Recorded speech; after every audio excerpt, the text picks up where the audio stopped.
Quando eu comecei a fazer esse estudo, veio algumas ideias que eu tentei encaixar elas e foi um pouco complexo. Tá me ouvindo melhor agora?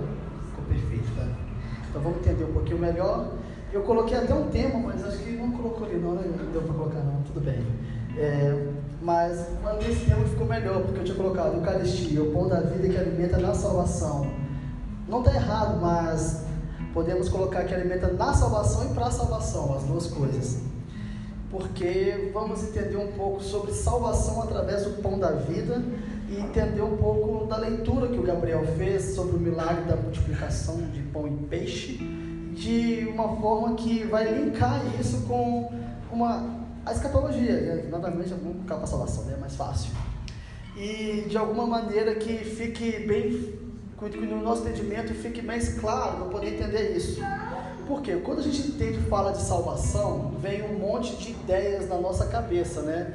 Eu gosto de brincar que aqui na nossa igreja nós somos um liquidificador teológico, entendeu? Porque temos várias ideias. Temos irmãos da linha calvinista, arminianos, temos até agora um luterano, graças a Deus não temos nenhum jordanista, mas que Deus tenha nos abençoando.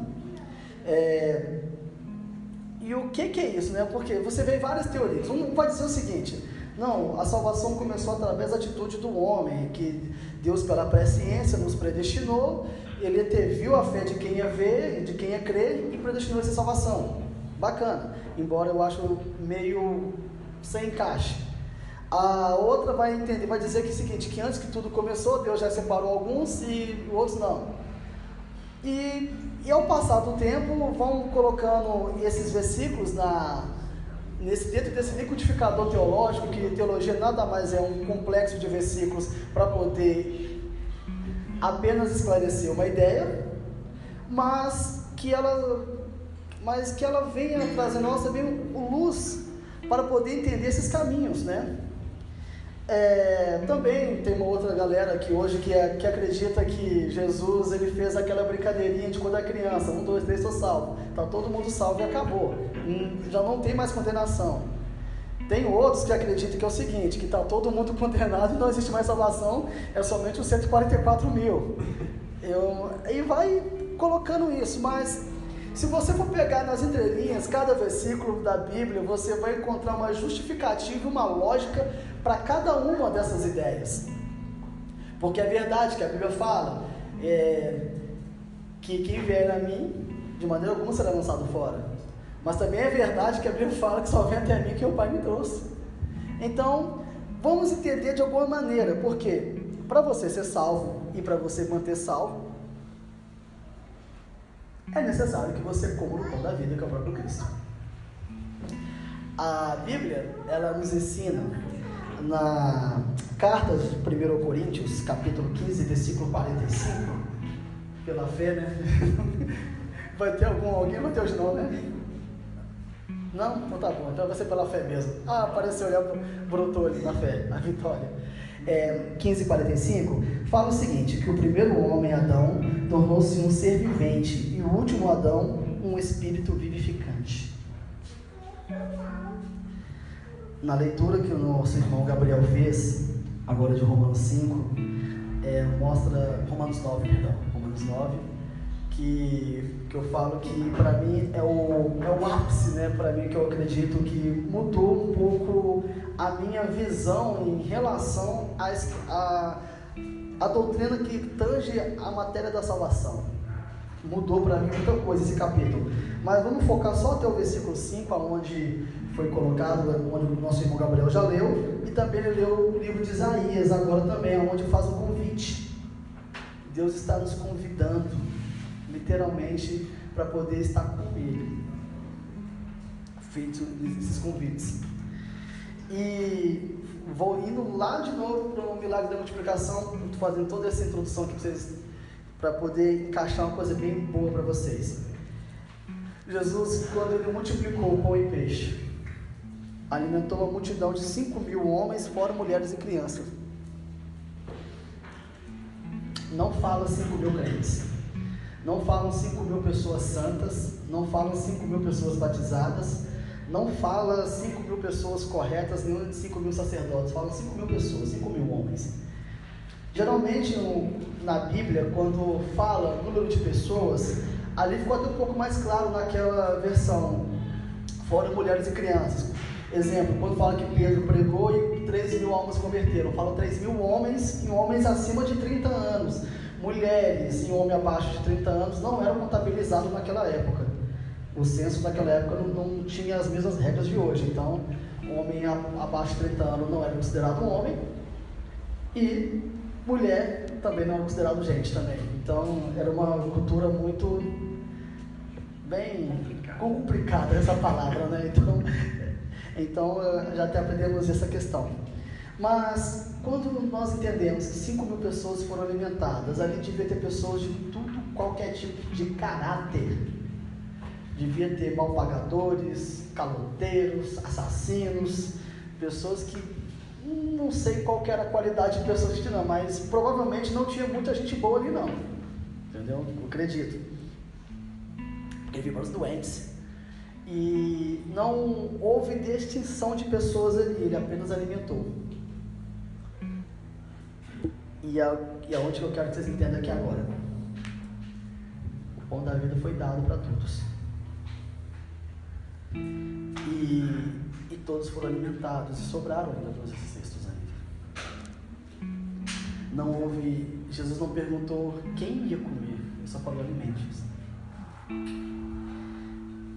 E pós-alimentação, eu vou falar de duas coisas, pós-alimentações. Primeiramente, a expectativa do povo. Porque quem comeu o pão, queria comer de novo. A fome, você não come uma vez e acabou. Pode ter fome no outro dia. Então, qual era a expectativa de da mãe que levou os filhos a poder comer ali? Do homem que os trabalhadores estavam com fome? Havia uma expectativa ali de comer novamente. E o pão da vida, que depois Jesus ele explica, né, que vão comer dele, que é uma parte até um pouco triste que eu falo, porque quando Jesus fala, olha, vocês vão comer de mim, o povo começou a cair fora, meteu o pé, literalmente. Então não estava muito interessado em Cristo, estava interessado no que ele poderia fazer, que é onde nos confronta, né? Porque várias vezes nós queremos o favor de Deus, o braço de Deus, a mão forte de Deus, mas nós não queremos o Deus. Então, vamos lá. Aonde que vai começar agora a pregação, porque isso foi só uma introdução.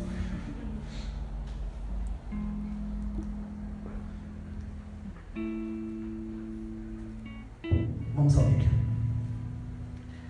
Jesus, ele é o povo que nos alimenta. Entendemos isso agora. E o povo que estava com duas expectativas, de alimentar novamente e também da inclusão. Acredito que Pedro ali, ele devia ter perguntado quem era judeu e quem não era ali naquela multidão, mas ali todo mundo era judeu. Por café, água, tudo bem aqui. E aonde que isso encaixa na nossa vida? Quando eu falei sobre a qualidade de vida de cada um, às vezes nós olhamos para nós mesmos.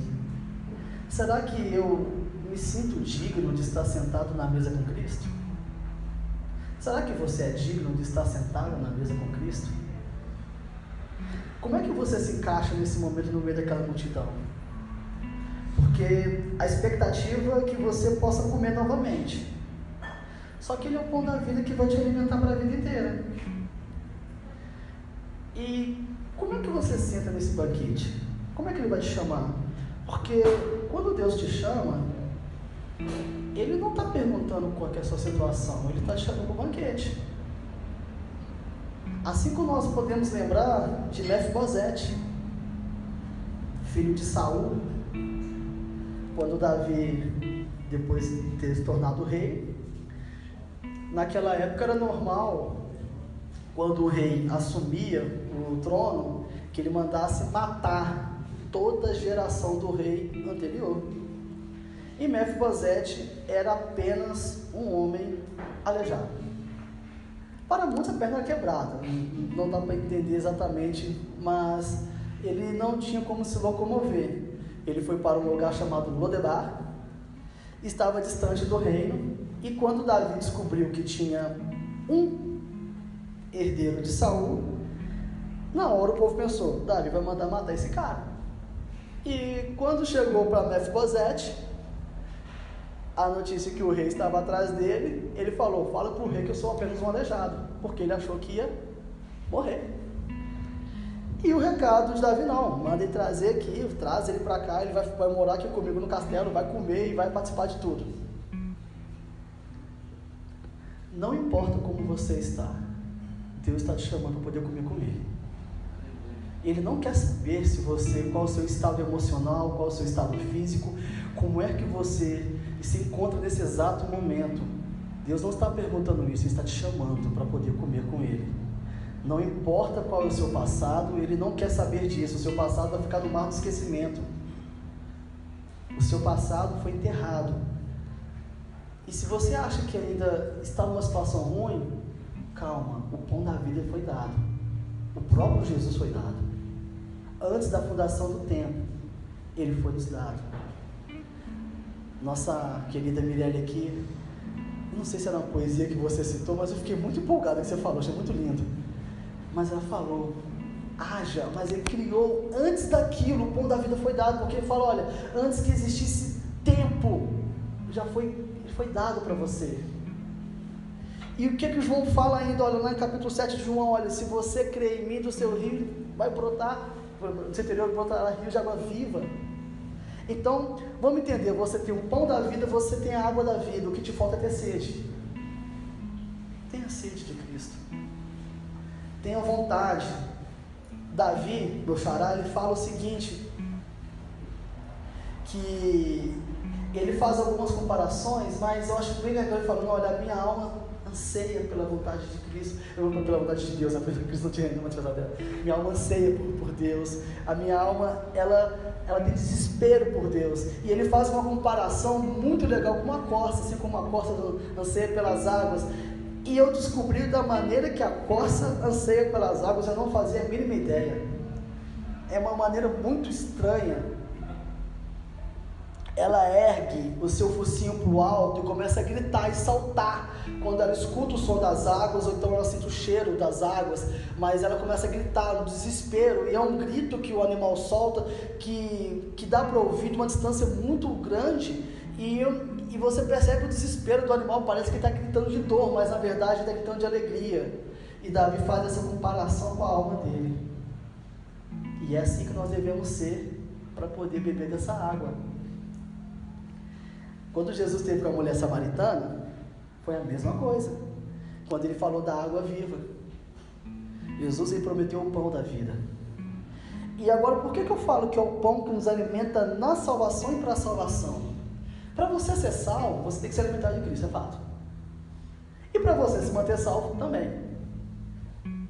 Todas as coisas se encaixam. Quando veio para mim a mensagem e eu vi Romanos 9 lá, eu empolguei por conta de eu falar sobre os 5 pontos do calvinismo. Eu fiquei mega empolgado com isso e eu fiz uma mensagem completamente imparcial. Só que aí eu vi que ia complicar um pouco, que eu lembro que eu tive um professor que ele falava assim comigo, ele me ensinava, é o pastor Éder José, ele me ensinou muita coisa, ele falava assim comigo, se eu posso complicar, por que eu vou ajudar? Então, foi assim que ele começou a me ensinar teologia, entendeu? Aí, eu pensei, não, dessa vez eu não vou ser igual a ele, eu vou ser um pouquinho diferente, então, eu não foquei nos 5 pontos, mas eu foquei num dos pontos, que é a perseverança dos santos. E esse pão, ele faz você perseverar, quando você se alimenta de Cristo. É o pão que te mantém firme na presença de Cristo.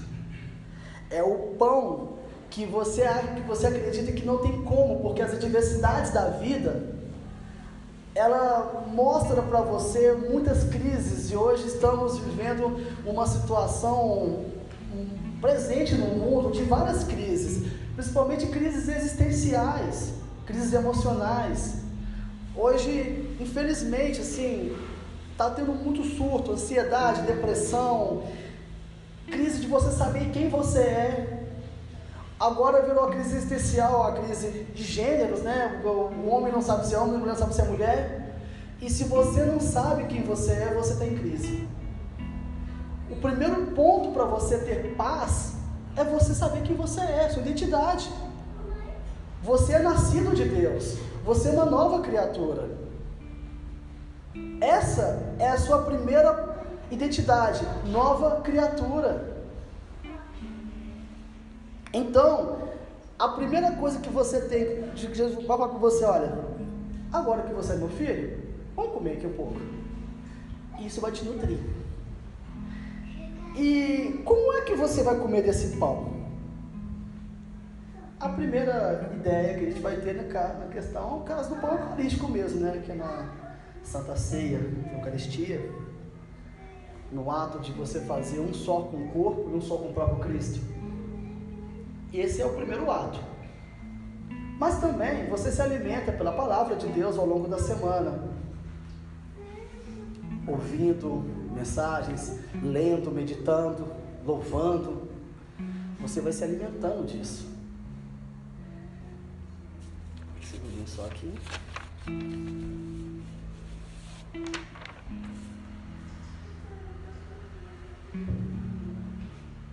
E como você vai se alimentando, você vai entendendo um pouco mais o reino. Você se alimenta na salvação e para a salvação. O reino já foi dado para a gente, o reino de Deus chegou, que é o próprio Cristo. Esse milagre da multiplicação é muito mais que um ato de saciar a fome momentânea, mas sim preencher as lacunas de uma vida, tornando ela cheia, de uma vida sem rumo, mas porém num propósito agora, né? Porque ela vai ser muito mais que um prólogo dramático, um epílogo sem rumo. É simplesmente comer desse pão e beber dessa água que faz você entender tudo, que você está em Cristo. Você tem que mergulhar em Cristo. Mas às vezes nós achamos que por conta da diversidade da vida, por conta da nossa crise existencial, porque às vezes, igualzinho hoje, está por conta desse surto de identidade, mas também tem o seu surto de identidade espiritual também, de você entender, será que realmente eu faço parte desse corpo? Será que o pecado que eu fiz hoje é domingo, então eu pedi perdão no sábado, mas o pecado meu da sexta-feira me tirou do corpo? Ou o pecado que eu cometi agora há pouco, antes de entrar aqui na igreja? Será que realmente a minha falta de caráter perante Cristo, Ele me faz sair desse corpo?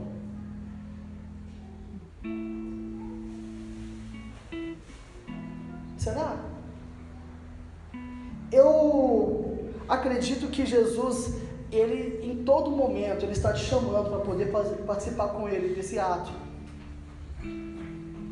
Apocalipse 3:20 fala o seguinte, é isso que estou à porta, teu coração. E no final termina, olha, vou cear contigo.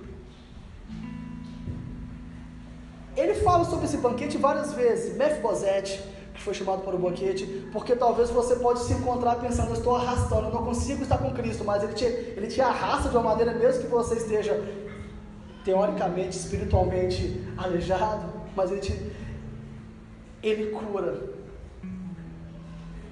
Ou então você pode achar também como o jovem aleijado também, que estava na porta de Jerusalém, ele te cura, mas ele não vai deixar você para trás.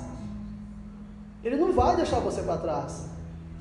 Acabei de lembrar aqui também, Moisés abriu o mar vermelho, não ficou ninguém para trás. Eu acredito que primeiro foram quem? Foram os mais fortes, os mais jovens, foi todo mundo correndo, viu? O mar abriu, perna para quem tem. E para trás ficou os velhinhos, as pessoas que eram debilitadas, mas ninguém ficou para trás. Não importa como você está, nada vai impedir de você de estar com Cristo. Nada vai te impedir, porque Ele te alimenta neste caminho. E as adversidades da vida não vai deixar você desnutrido se você se alimentar desse pão. Vou ver aqui.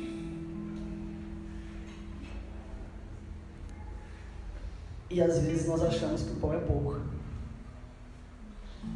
Às vezes nós achamos que o pão acabou. chegar aqui depois do culto, já acabou a Eucaristia, faltou pão, estou fora do corpo. Então, nem nesse ponto mais prático, mais da vida mesmo normal. Às vezes você acha que já está tarde demais, você está velho demais, está novo demais. Mas se você achar que o pão ainda é pouco, Deus ele faz descer o maná, que é a própria representação de Cristo na sua vida. Quando o povo comia daquele maná, estava comendo de Cristo.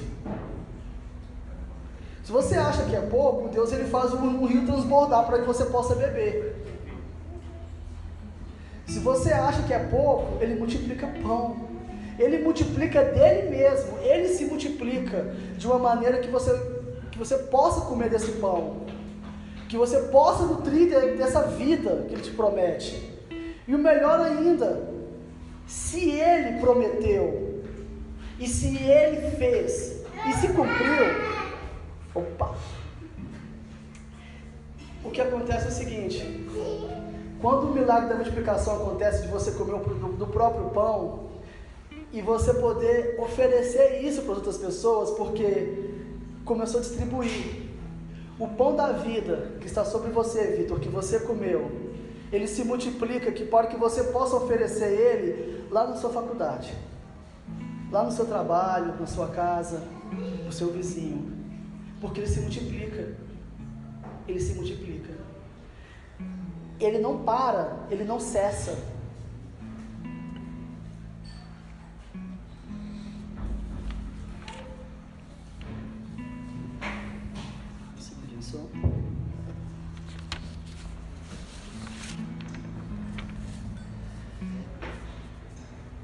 E eu falo, o que isso tem a ver com salvação? A pergunta, por que isso tem a ver com salvação? Eu tentei encaixar isso mesmo, eu fiquei quebrando a cabeça, e eu falava, não tem nada a ver com salvação, mas tem. Tem tudo a ver com salvação. Voltando ao início, quando eu falei sobre as teorias da salvação, independente de qual delas está certo, não faço a mínima ideia, eu vou dizer que todas elas vão se encaixar num certo ponto. Elas vão dizer que salvação somente em Cristo. Elas vão dizer que somente por Cristo, que Ele é o único caminho que te leva à salvação. E nesse caminho, por conta dessas diversidades, você sente fome. Bate aquela crise na gente. Eu vim para Cristo e a minha vida começou a cair, veio ladeira abaixo. Vim para Cristo, veio doença. Vim para Cristo, veio ansiedade. Vim para Cristo, perdi o trabalho. Vim para Cristo, tudo começou a dar errado. Sim. Que Ele não prometeu que a sua vida seria transformada, que as coisas vão cooperar e encaixar no quebra-cabeça para que tudo dê certo. As adversidades continuam na sua vida. E mesmo com todas essas diversidades, mesmo que você passe pelo vale da sombra da morte, como Davi fala, Davi não falou que Deus tiraria ele do vale da sombra da morte, ele falaria que ele vai passar pelo vale da sombra da morte. Mas quando você se alimenta desse pão, você passa pelo vale da sombra da morte com força. Quando você se alimenta desse pão, as águas podem submergir, mas você não vai se afundar. Quando você come desse pão, bebe dessa água, você pode entrar na fornalha, que o quarto homem vai estar com você ali. Quando você come desse pão, porque as adversidades não vão faltar para a sua vida. Você só vai ter paz, infelizmente ou felizmente, no dia que você morrer. Mas quando você morrer, vou te dar uma boa notícia, é louco. Eu estava vendo um pouco dos mártires. Se eu não me engano, acho que foi Anastácio, eu não vou lembrar, foi Eusébio, que ele falou que ele era o trigo de Deus, que ele ia ser lançado aos leões. E que a igreja estava planejando fazer tipo que uma fuga, para poder tirar ele da cadeia. para poder libertar, porque ele ia ser condenado à morte. E ele pediu para ele não ser libertado. Ele falou que ele ia sofrer e ia morrer. Porque se a igreja libertasse ele ia atrasar o encontro dele com Cristo. Olha como é que estava a cabeça do cara. As adversidades, porque ele sabia que ele ia morrer de uma maneira... Oi? Foi Inácio, né? As adversidades não deixaram que a fé dele fosse abalada e o objetivo dele conquistado. Ele não estava pensando mais nisso. Porque você vai estar tão cheio de Cristo, porque você se alimentou desse pão, que você vai olhar para os problemas e vai falar, isso não me faz falta. As adversidades da vida, ela deixa você olhar para as situações, como o profeta Abacuque, capítulo 3, do 2 e 3, né? Que ele vai ver a figueira não dando fruto, ele vai ver o gado sendo roubado, ele vai ver tudo dando ruim. E ele fala, contudo eu me alegrei no Deus da minha salvação. Mas ao mesmo tempo, quando você vê essas adversidades, vê essas crises, as crises tanto emocionais quanto crises físicas, a crise ao seu redor, ele fala o seguinte, olha, duas coisas que mexeu comigo. Ele fala, portanto me recordo daquilo que me dá esperança. Quando você começa a comer do pão de Cristo, você começa a ter esperança. Mas não só esperança de algo que vai vir, mas esperança de esperançar, porque isso vai te dar força para poder ter algo melhor na sua vida. E ao mesmo tempo ele fala o seguinte, olha, no capítulo 3 de Abacuque, ele termina com essa frase, o Senhor faz os meus pés como os da corça e me faz andar sobre todos esses problemas de uma maneira altaneiramente. Ele termina fazendo isso. O profeta Abacuque ali, ele narrou toda situação ruim que estava acontecendo com o povo de Israel. E ao mesmo tempo, ele conseguiu entender. Assim como Ezequiel também, no capítulo 37, que ele estava ali no meio do vale de ossos secos, o profeta Ezequiel, a todo momento, ele era questionado. E aí? O que vamos fazer? Ele tentava animar o povo. Entoa cânticos, e o povo falava, como é que eu posso entoar cânticos de Sião estando preso na Babilônia? Ou seja, a situação de Ezequiel também, do povo, estava numa crise existencial também, eles não se enxergavam mais como povo de Deus, e o profeta Ezequiel, naquele exato momento, ele pensou o seguinte, eu preciso fazer que esse povo venha se lembrar, começa a lembrar de Sião, começa a cantar os cânticos de Sião, para que haja esperança em você, e o povo começou a fazer isso. Posto disso, voltando para 37, ele começa a ver, aí é que ele entra na crise, mas quando você entra na crise, já comendo do pão, que é o próprio Deus, você passa para crise de uma maneira bem diferente, porque é o seguinte, o profeta Ezequiel, ele fez ali, tipo que um ping-pong com Deus, ele fez ali, ressuscita, isso aqui pode, mas e aí, vamos levantar esse exército? Tu sabes, então, pronto, quando você come desse pão, você sabe que Deus tem poder para resolver. Quem fala, tu sabe, você que pode, manda que eu falo. Mas onde eu quero que você entenda disso? O pão da vida foi dado. Você pode comer desse pão. Você pode beber dessa água. Você tem essa liberdade de comer e de beber de Cristo. Você pode viver essa nova vida, essa novidade de comer de Cristo e nunca mais ter sede, e nunca mais ter fome. Porque você vai saber quem você é uma nova criatura nascido de Deus. As coisas velhas, tudo se passaram, então acabou. E eu sei que o Deus desse mundo cegou o entendimento dos incrédulos, eu sei disso, mas quando você come do pão da vida, esse véu é rasgado sobre você e há liberdade, aonde há o Espírito ali há liberdade, você consegue entender as profundezas do que Cristo tem para você, você consegue entender a magnitude, a perfeição da nova vida, da nova criatura. Ela passa a ser tangível na sua vida, ela não vai ser mais algo que você vai colocar uma situação empírica, não vai ser mais algo abstrato, mas sim algo real na sua vida, algo que você está vivendo, a novidade de vida, entender essa novidade de vida, e está difícil, um exemplo que eu estou tomando essa aguinha aqui muito gostosa,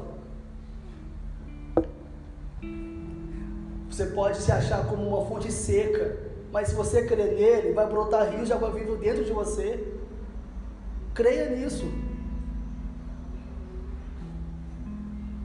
Ele não vai deixar você na sede e na fome.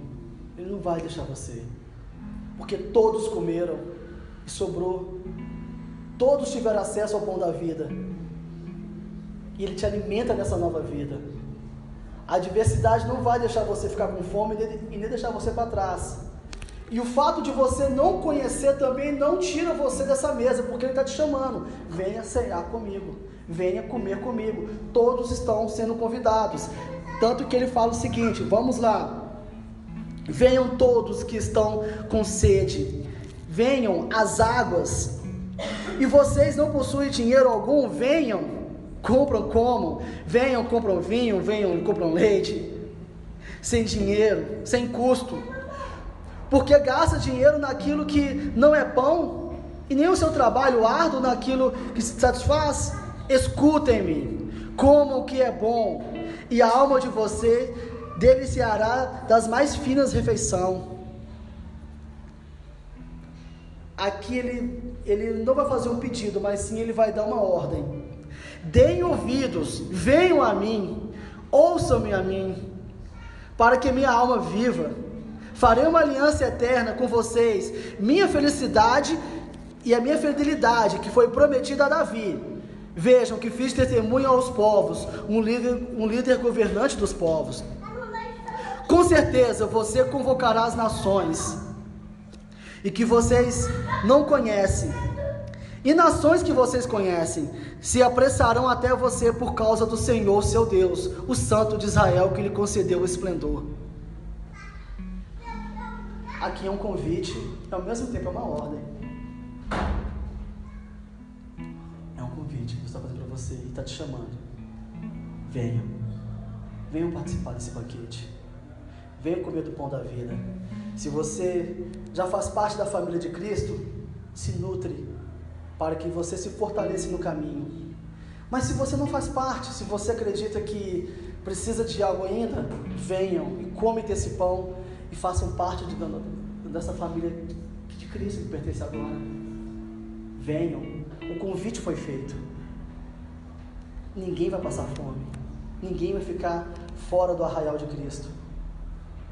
Se for necessário, como eu falei, Ele vai fazer descer pão do céu, mas você come. Se for necessário, Ele se multiplica, mas você vai ser saciado. Não interessa como você está, Ele está te chamando. Venha comer comigo, venha fazer parte desse reino.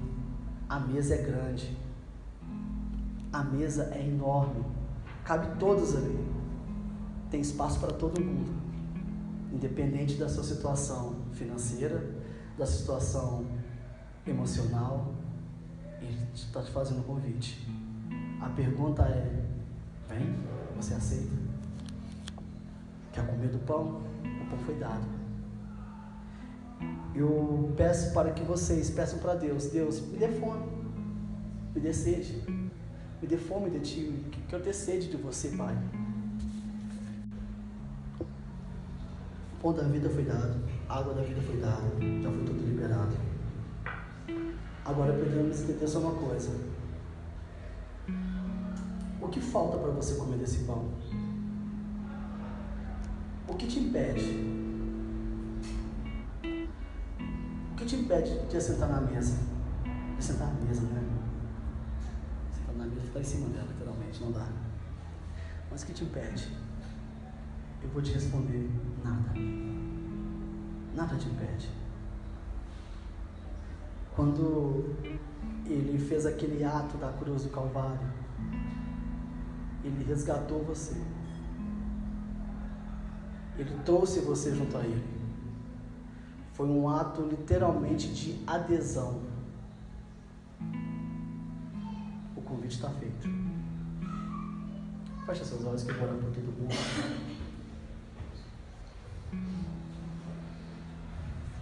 Deus, meu Pai, nosso Pai, entendemos que o Senhor fez tudo por nós. Liberou o pão da vida, liberou a água e nos introduziu dentro do reino do Filho do Teu amor através do Teu resgate, pela Tua salvação. E por esse pão que nos alimentam, para a vida eterna e na vida eterna, que esse pão é o vivo caminho, que é o próprio Senhor, que nos introduziu em Ti, Pai, que nos resgatou das trevas para a Tua maravilhosa luz. Deus, muda a nossa mente para que possamos entender o que o Senhor tem para nós, Pai. Muda a nossa mente, muda o nosso coração, converta o nosso coração para que possamos comer desse pão, que o convite foi feito, e agora, Pai, introduzidos em Ti, Pai, alimentamos em Ti, alimentamos de Ti, Deus, nessa nova vida, para essa nova vida, Pai. Que o Senhor possa introduzir essa fé em nós, Pai, de saber que, porque comemos esse pão da vida, estamos fortes para o dia mau, para as adversidades. Mesmo que passamos pelo vale da sombra da morte, podemos dizer, não temeremos mal algum, porque o Senhor está conosco. E o Senhor estando conosco, porque nós alimentamos de Ti, Pai.